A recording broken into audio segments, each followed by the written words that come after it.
Ready start. अध्यक्ष महोदय, मैं कृषि मंत्रालय की मांगों का समर्थन करती हूं।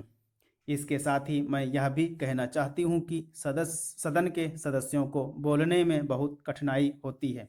कई माननीय सदस्य 4 बार बोल चुके हैं। अब अगर किसी महिला को मौका मिला है तो उनको तो सहानुभूति होनी चाहिए। मैं कहना चाहती हूँ कि मैं किसान की लड़की हूँ और खेती करने वाले घर में महिलाएं बहुत कम काम करती हैं, इसलिए उनको खेती का अच्छा अनुभव होता है।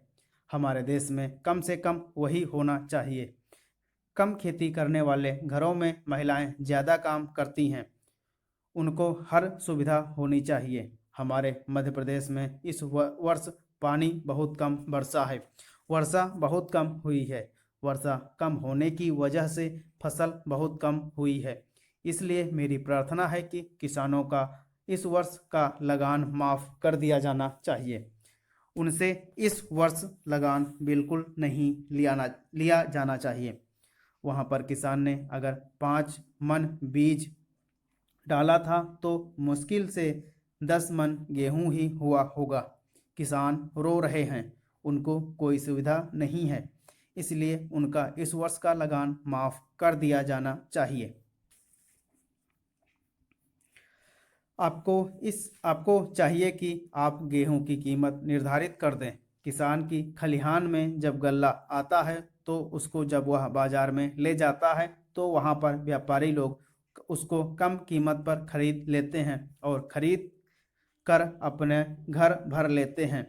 बाद में जब जनवरी फरवरी का महीना आता है उस समय उसको दुगने या उससे भी अधिक दामों पर बेचते हैं। जनवरी फरवरी से पहले वे गल्ला घरों से निकालते ही नहीं हैं। किसानों को व्यापारी लोग कम दाम देकर चूसते हैं। किसानों के घर में कुछ नहीं बचता है। इसलिए हमारे कृषि मंत्री जी को सोचना चाहिए कि फसल आने के पहले वह दाम निर्धारित कर दे। फरवरी मार्च में दाम निर्धारित कर दें ताकि किसान का गल्ला कम दामों में ना बिकने पाए। अन्न की समस्या आज बहुत नहीं है। आज लोगों को बहुत कष्टों का सामना करना पड़ रहा है क्योंकि सरकार किसानों से संबंधित कार्यों को समय पर नहीं निपटाती है।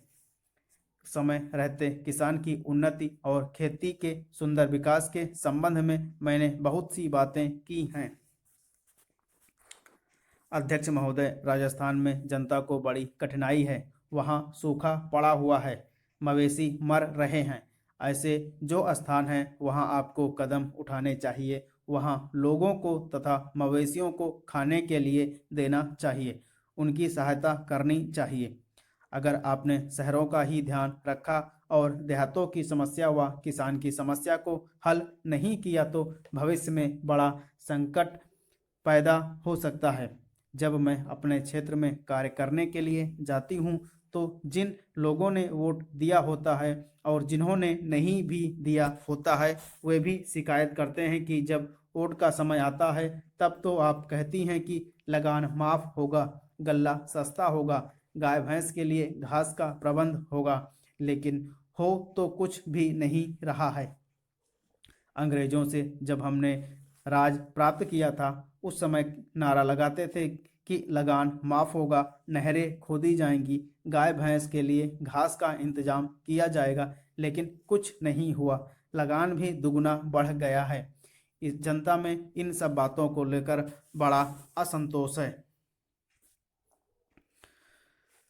हमारे मंत्री महोदय जब जिले या प्रांत का दौरा करने जाते हैं तो रेस्ट हाउस में जाकर ठहरते हैं। देहातों में जाएं तो उनको असली हालत का पता चले, लेकिन वो तो रेस्ट हाउस में जाकर ठहरते हैं ताकि उनको लू न लग जाए। इसलिए मैं निवेदन करती हूँ कि उनको गांव में जाना चाहिए। वहां जाकर उनको किसान की कठिनाई को समझना चाहिए, उनकी कठिनाई को दूर करना चाहिए।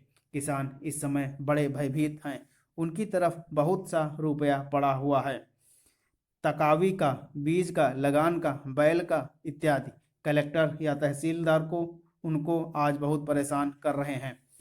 उसके बैल नीलाम किए जा रहे हैं, जमीन नीलाम की जा रही है। उसको कचहरी में ले जाते हैं और पटवारी तहसीलदार किसान को जिस तरह से परेशान करते हैं उसका लेखा मैं नहीं दे सकती हूँ, उसका मैं वर्णन नहीं कर सकती हूँ। आज भ्रष्टाचार का ही बोलबाला है। जब तक 500 रुपया या 300 रुपया या 200 रुपया लेखपाल को या पटवारी को ना मिले तब तक खाते में से नंबर वे लोग नहीं निकालते हैं। कचहरी में उन्हें परेशान किया जाता है और वे सब जगह परेशान होते हैं।